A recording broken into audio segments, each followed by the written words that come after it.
අයිබෝවන් අද අපි බලමු RMYT sales module එකෙන් sales create, sales view සහ invoice වලට convert කරගන්න ආකාරය.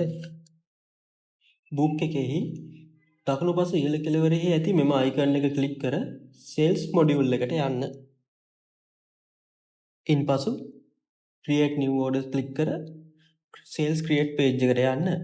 ඉන්පසු customer select කරන්න, location එක select කරන්න සහ item එකක් ඇතුළත් කර save බටන් එක ක්ලික් කිරීමෙන් sales එක පහසුවෙන්ම create කර ගැනීමට පුළුවන්. මේ ආකාරයට create කරගත් sales එක බලා ගැනීමට පුළුවන්. අපේ accounting system එක නැත්නම් book එක use කරන customers ලා ගොඩක් request කරපු දෙයක් තමයි එයාලට එන invoice ප්‍රමාණය වැඩි. ඒකට solution එකක් දෙන්න කියලා.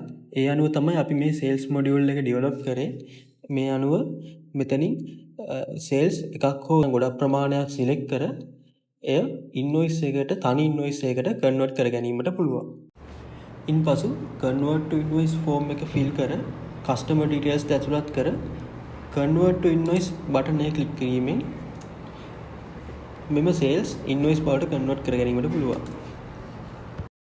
මෙම sales module එක භාවිතා කරද්දී best practice එකක් විදියට time period එකක් ලෙස හෝ cashier එක close කරන වෙලාවට sales invoice වලට convert කරා නම් වඩා හොඳයි. මේ ආකාරයෙන් create කරගත් invoice books එක මගින් paid කර ගැනීමට පුළුවන් සහ books එකට අදාළ videos මෙම channel එකේ ඔස්සේම ඔබට නැරඹිය හැකිය. RMYT platform එකේ තවත් අලුත්ම වීඩියෝ එකකින් නැවත හමු වෙමු. RMYT Books. Zero guesswork.